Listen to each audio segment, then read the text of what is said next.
तो दोस्तों, आज का जो टॉपिक है वो बहुत ही महत्वपूर्ण है, क्योंकि हम बात करने जा रहे हैं कि शादी के लिए हम एक सही जीवन साथी कैसे चुनें।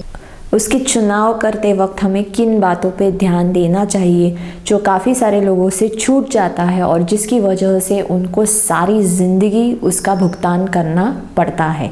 तो इस वीडियो को एंड तक देखिए ताकि आपको पता चल जाए और आप वो गलतियां ना करें जो काफ़ी सारे लोग करते हैं और फिर पछताते हैं। अगर आप सही जीवन साथी चुनते हैं तो आपकी ज़िंदगी में ढेर सारी खुशियां आएंगी।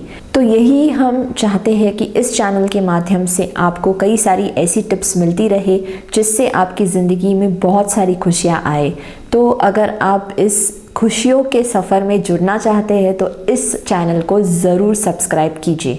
तो इससे पहले कि हम वो सारी बातें जानें, मैं आपको बताना चाहती हूँ कि कोई रूल लिस्ट नहीं है जिससे आप पता कर सकते हैं कि ये सही लड़का है या लड़की है मेरे लिए।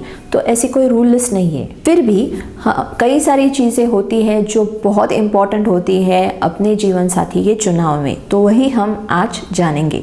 पहली जो चीज़ है वो होता है कि दोनों के जो लाइफ गोल्स है वो एक जैसे है कि नहीं, ज़िंदगी में हम क्या पाना चाहते हैं वो एक जैसा है कि नहीं है। कि समझो कि एक इंसान है वो बहुत ज़्यादा करियर ओरिएंटेड है और दूसरा इंसान है कि वो एक छोटी सी फैमिली चाहता है और चाहता है कि हम मतलब कोई ज़्यादा बड़े एम नहीं है उनके, लेकिन वो चाहता है कि हम एक साथ बहुत वक्त बिताए, अपनी ज़िंदगी में हमें सुखी सा परिवार बना रहे। लेकिन दूसरा जो इंसान है जो जिसके साथ वो जुड़ना चाह रहे हैं उसके तो एम्स बहुत बड़े हैं, जिसकी वजह से वो वक्त ही नहीं दे पाएगा। उसके करियर की वजह से, उसके एम्बिशंस की वजह से वो उनको वक्त ही नहीं दे पाएगा। तो इसमें कोई पॉइंट ही नहीं है। एक है उसका फोकस है बिजनेस और दूसरे का फोकस है फैमिली। तो ऐसे में तो कुछ अचीव नहीं हो पाएगा। और एक एग्जांपल हम ले सकते हैं कि जैसे समझो किसी का ज़िंदगी का मकसद है कि ज़िंदगी को पूरी तरह से मुझे जीना है, यानी कि मुझे अलग अलग एडवेंचर्स करने हैं, मुझे बहुत सारी चीज़ें करनी है जो कोई आम लोग नहीं करते हैं, मतलब कि उसको पूरी तरह से ज़िंदगी का आनंद उठाना है। और दूसरा इंसान जो है उसको किसी भी चीज़ में इंटरेस्ट ही नहीं है। तो ऐसा जब होता है तो क्या होने वाला है कि दोनों ही दुखी रहेंगे, क्योंकि एक इंसान को तो इंटरेस्ट नहीं है, वो चाहेगा कि एक आम ज़िंदगी, एक सिंपल सी ज़िंदगी बिताए, और जिसको एडवेंचर्स करने हैं, जिसको बहुत सारी चीज़ें करनी है, वो क्या करेगा? तो वो हमेशा ही दुखी रहेगा, क्योंकि उसको अपने जीवन साथी से ये उम्मीदें रहेगी कि वो भी उन खुशियों में उसका साथ दे, लेकिन वो नहीं हो पाएगा। दूसरी चीज़ जो आपको आपके साथी के चुनाव में रखनी है वो एक ऐसी महत्वपूर्ण बात है जो हम काफ़ी सारी बार देखना भूल जाते हैं। वो ये है कि वो अपने परिवार के साथ, जो भी उसका अभी परिवार है, माँ है, पापा है, उसके जो भी रिश्तेदार है, बहन है, भाई है, जो भी है, उनके साथ उसका व्यवहार कैसा है। हम काफ़ी सारी बार क्या करते हैं, हमारी तरफ उसका व्यवहार कैसा है बस यही देखते हैं। तो हम सोचते हैं कि चलो वो लोग तो शायद उनसे कुछ गलती होती होगी, इसीलिए वो उनसे बहुत रूडली बात करता है, या उनके साथ घुल मिल नहीं सकता है, उनके साथ वो वक्त नहीं बिताता है, सिर्फ मेरे बारे में वो अच्छा सोचता है, ऐसा हमें लगता है। लेकिन वैसा नहीं होता है। उसका जो कैरेक्टर है, उसका कैरेक्टर उसी बात से पता चल जाता है कि वो अपनी फैमिली की तरफ कैसा आउटलुक रखता है। मैं ऐसा नहीं कह रही हूँ कि वो आपको प्रायोरिटी ना दे या सिर्फ अपने फैमिली की ही साइड ले, ऐसा नहीं है। जो भी है वो अच्छे से अगर वो व्यवहार करता है आपसे भी, उसके परिवार से भी, तो उसका कैरेक्टर ज़रूर अच्छा है। अगर वो अपने परिवार की तरफ ध्यान नहीं देता है, अपने माँ ने कुछ काम बोले हैं, उसके पिताजी ने कुछ काम बोले हैं, वो नहीं करता है, लेकिन शादी से पहले आप 2 काम बोल दो उसको तो वो झट से कर देता है, तो इसका यही मतलब हुआ ना कि वो आपको सिर्फ इम्प्रेस करने के चक्कर में है। जैसे ही आप उस परिवार का हिस्सा बन जाओगे, आपको भी वही ट्रीटमेंट मिलेगी जैसे वो अपने और रिश्तेदारों से करता है।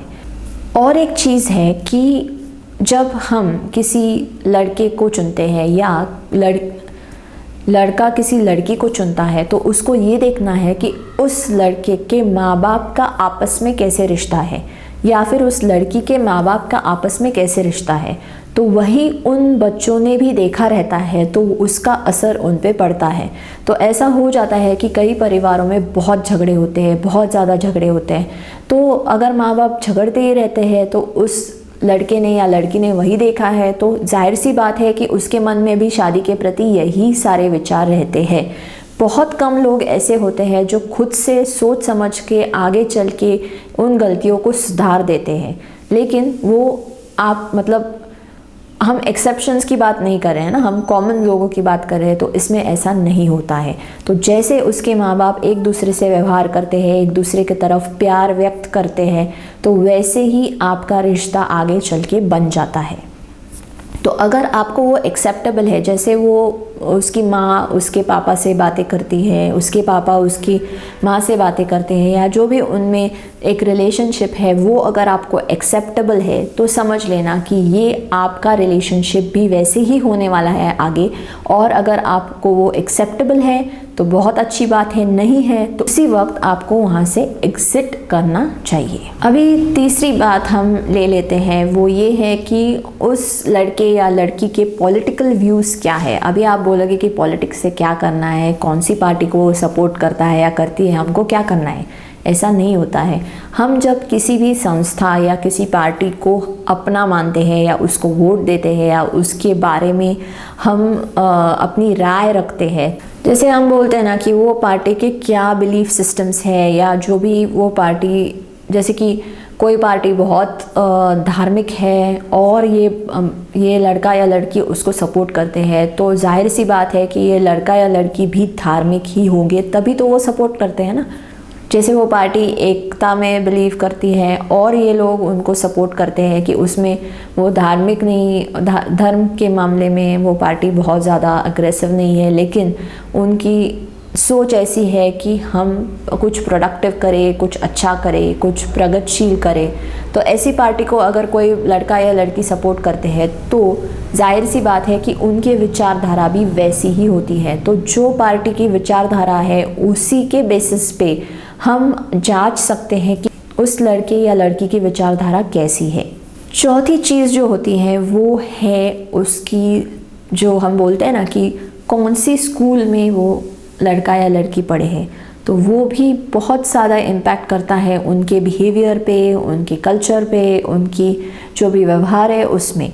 तो अगर कोई समझो कि हम बोलते हैं कि किसी स्पेसिफिक स्कूल से या कॉलेज से उसने पढ़ाई ख़त्म की है, तो उसके वो फिर से वही आती है बात कि उस स्कूल की या उस संस्था की, उस कॉलेज की जो आइडियाज़ है, आइडियोलॉजीज़ है, उसकी विचारधारा है, वही इन लड़कों या लड़कियों पे असर करेंगी। तो अगर वो विचारधाराएं आपके विचारधाराओं से मिलती है तो बात बन सकती है, अगर नहीं मिलती है तो ज़िंदगी भर की ये जंग जारी रहेगी कि कौन सही है कौन गलत है। अगली जो बात है वो इम्पॉर्टेंट है, क्योंकि इसमें आपको देखना है कि उस लड़के या लड़की में आपको अच्छी चीज़ें क्या लग रही है और बुरी चीज़ें क्या लग रही है। अच्छी चीज़ों का तो खैर अच्छी ही है तो आपको अच्छी लगती रहेंगी, लेकिन जो बुरी चीज़ें हैं उनको पहले आप ध्यान से देखो और सोचो, इमेजिन करो कि इन बुरी चीज़ों के साथ मुझे आगे चल के ज़िंदगी भर के लिए जीना है, तो क्या मैं जी पाऊंगी या क्या मैं जी पाऊंगा इन चीज़ों के साथ। जैसे समझो कि आप बहुत डिसिप्लिन्ड हो, मतलब मन से दिल से आपको डिसिप्लिन अच्छी लगती है, इसलिए नहीं क्योंकि आप पे थोपी गई है। तो अगर आप मन से डिसिप्लिन हो, आपको अच्छी लगती है डिसिप्लिन, और ये लड़का या लड़की जो है वो बहुत ज़्यादा अनडिसिप्लिन है, उनको किसी भी चीज़ की वो परवाह नहीं है, मतलब पैसे कैसे भी खर्च करते हैं, अपनी चीज़ों का ध्यान नहीं रखते हैं, टाइम से नहीं आते हैं, सो ऐसी चीज़ें वो करते हैं। तो आप क्या सोचते हो, चलो ठीक है, हो गई गलती, माफ़ कर दिया, हो गई गलती, हो जाता है, ये होता है। लेकिन क्या होता है, धीरे धीरे ये छोटी छोटी बातें, छोटी छोटी गलतियाँ ही बिल्टअप होके एक बड़ा सा प्रॉब्लम आपकी ज़िंदगी में बन जाती है। तो अगर आपको डिसिप्लिन ये बहुत प्रायोरिटी लिस्ट पे है आपकी और वो अनडिसिप्लिन है, तो आप जी नहीं पाओगे उनके साथ खुशी से। और एक एग्जांपल ले लेते हैं, समझो आपके प्रायोरिटी पे है कि वो लड़का या लड़की बहुत ऑनेस्ट हो, या जो भी है अपने मन की बात खुल के बता पाए आपको। और वो दूसरा जो है या जो भी आप जिसे आपका जीवन साथी चुन रहे हैं वो बहुत झूठ बोलता है, छोटी छोटी बातों पे बड़ी बातों पे आपको ध्यान में आ जाता है कुछ समय के बाद कि वो झूठ बोलता है या बोलती है। तो क्या होता है, आपकी जो प्रायोरिटी है ज़िंदगी में वो है ऑनेस्टी, और वो लड़का या लड़की है वो डिसऑनेस्ट है। तो जाहिर सी बात है फिर से ये जो बुरी बातों की लिस्ट आपने बनाई है उसके साथ आप जी नहीं सकते। अगर वो बुरी चीज़ों की लिस्ट है, आप देख रहे हो, सोच रहे हो कि मुझे इसके साथ ज़िंदगी भर के लिए जीना है, इन बुराइयों के साथ आप किसी को बदल नहीं सकते। ये दिमाग से निकाल दो कि आप किसी को उसके मतलब शादी के बाद बदल दोगे या आपके खातिर वो बदल जाएगा या जाएगी, तो ऐसा नहीं होता है। उसकी जो भी पर्सनालिटी है उसमें थोड़ा बहुत फ़र्क आ जाता है, लेकिन पूरी तरह से आप किसी को नहीं बदल सकते। और बदलना है तो फिर आप गलत कर रहे हो, आप बदल के प्यार नहीं कर सकते। जैसा है, अच्छा है, बुरा है, जो भी उसमें है, अगर आप उसके साथ खुशी से जी सकते हो तो कोई बात नहीं, फिर आप आगे बढ़ सकते हैं।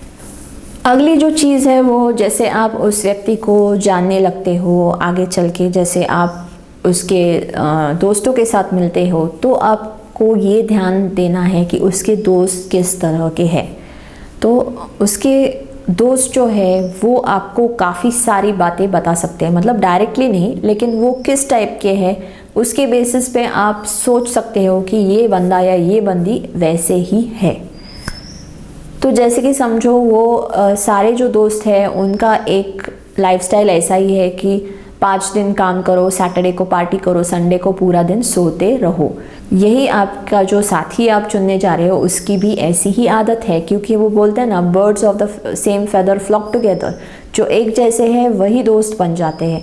तो अगर उसके दोस्त इस टाइप के हैं तो समझ लेना कि वो भी उसी टाइप का है या वो भी उसी टाइप की है। अगली जो बात है वो बहुत ध्यान से सुनिए। हम हमेशा कहते हैं ना कि शादी करने के लिए और साथ रहने के लिए प्यार बहुत ज़रूरी चीज़ है, लेकिन नहीं, प्यार से भी एक चीज़ बहुत ज़्यादा बढ़कर ज़रूरी है, और वो है एक दूसरे के लिए रिस्पेक्ट होना।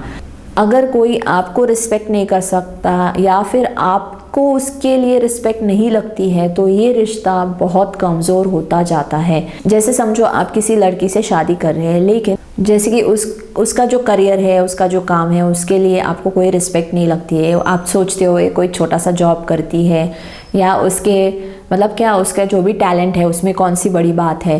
तो ऐसा अगर आपके मन में विचार आ रहे हैं, उसके लिए रिस्पेक्ट नहीं लग रहा है, तो जान लीजिए कि दोनों ही दुखी रहने वाले हैं। सेम पोजीशन हो जाती है जब लड़की के मन में लड़के के लिए कोई रिस्पेक्ट नहीं है, जैसे कि वो उसको रिस्पेक्ट नहीं कर पाती है किसी कारण की वजह से, जो भी है। तो अगर उसको रिस्पेक्ट नहीं लगता है तो प्यार का तो सवाल पैदा ही नहीं होता है। तो सोच लेना कि पहली चीज़ प्यार से भी बढ़कर और लंबे समय के लिए रिश्तों को मजबूत बनाए रखने के लिए है रिस्पेक्ट। एक दूसरे को महसूस क्या आप करा सकते हो कि आप इम्पोर्टेंट हो, इस दुनिया में आपकी ज़रूरत है। अगर ये आप एक दूसरे को महसूस करा सकते हो तो ये रिश्ता बहुत अच्छे से आगे जा सकता है।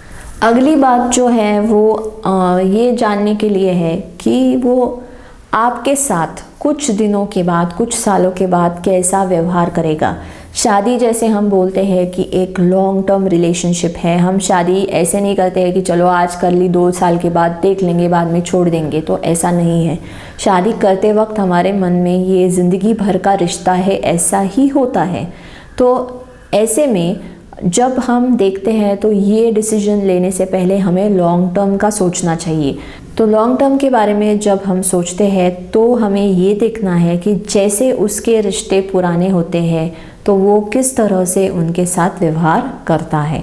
तो उसके कितने करीबी दोस्त हैं, कितने रिश्तेदार उसके बारे में क्या बातें करते हैं, उसका कितने लोगों के साथ अच्छे संबंध है, ये सारी चीज़ें बहुत मायने रखती हैं। जैसे समझो उसके 4-5 करीबी दोस्त हैं और वो उसके स्कूल या कॉलेज के ज़माने से है और वो बहुत जुड़े हुए एक दूसरे के साथ, तो ये समझ लेना कि वो इंसान अच्छे रिश्ते निभा सकता है या निभा सकती है, क्योंकि वही जो रिश्ते निभा सकता है उसके साथ ही लोग रहेंगे ना।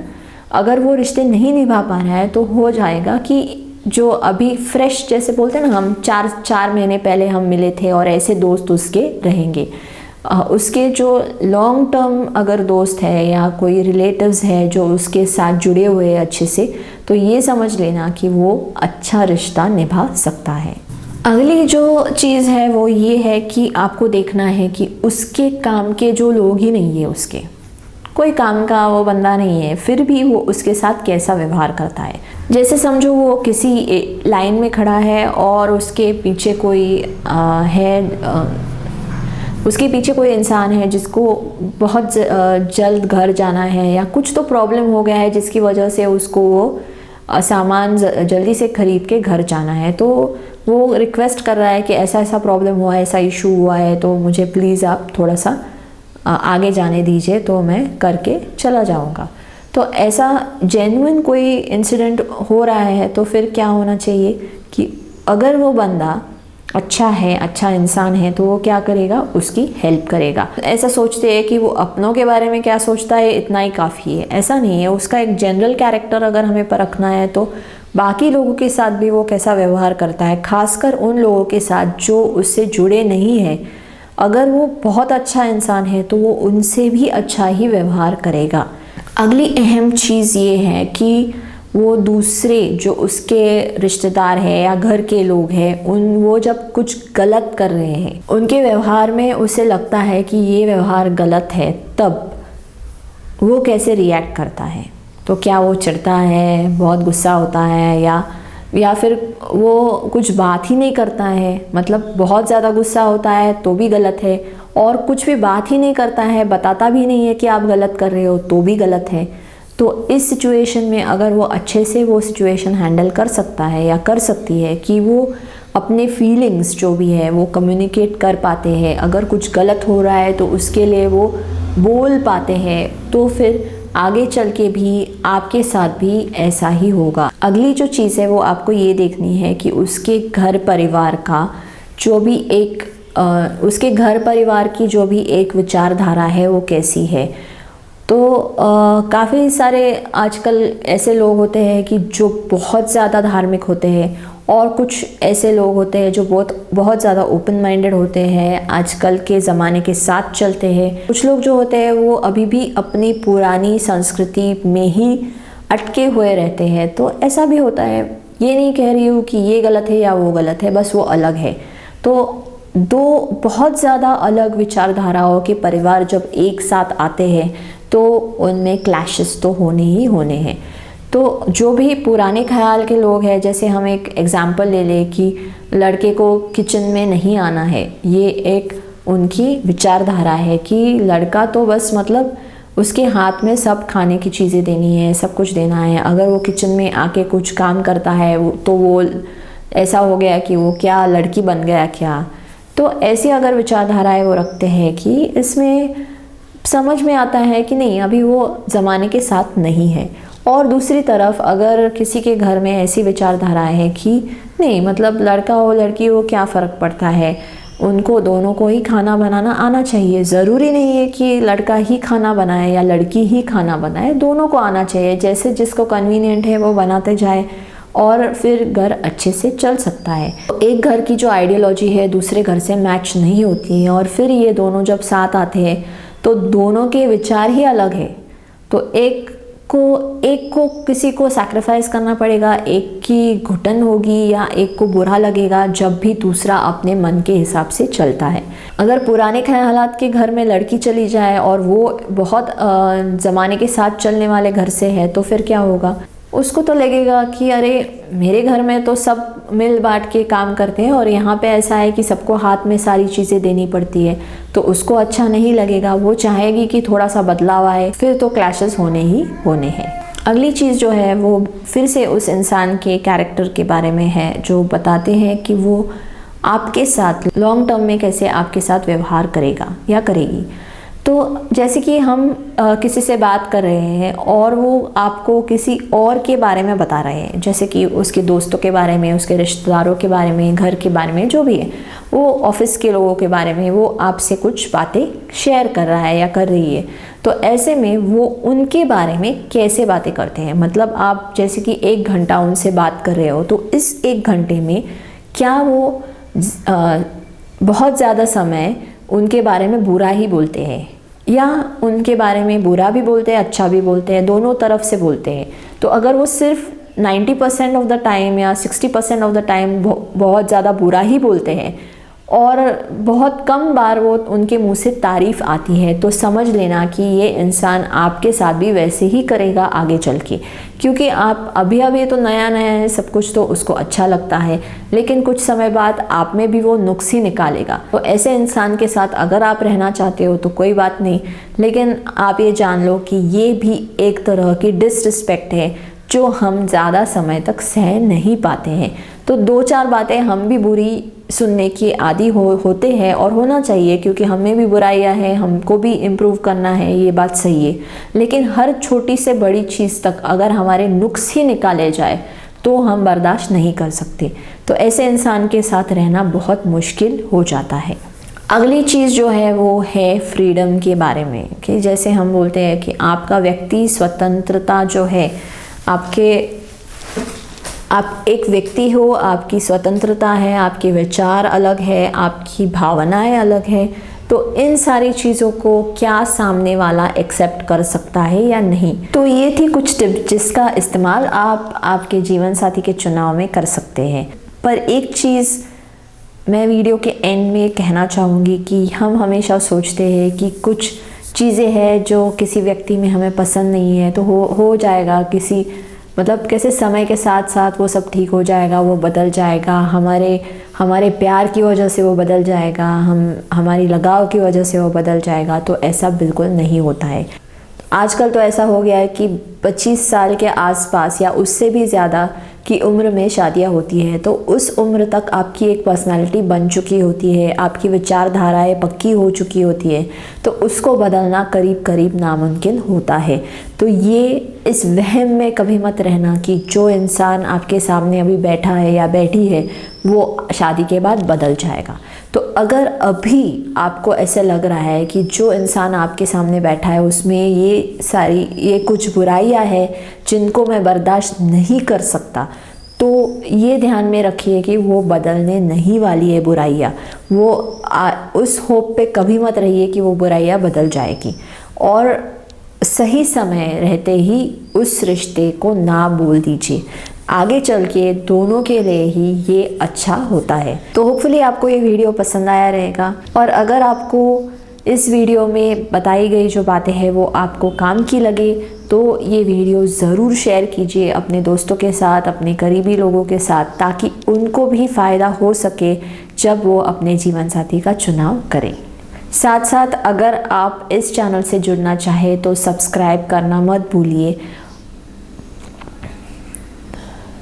और अगले वीडियो में ज़रूर मिलेंगे ऐसे ही टिप्स के साथ।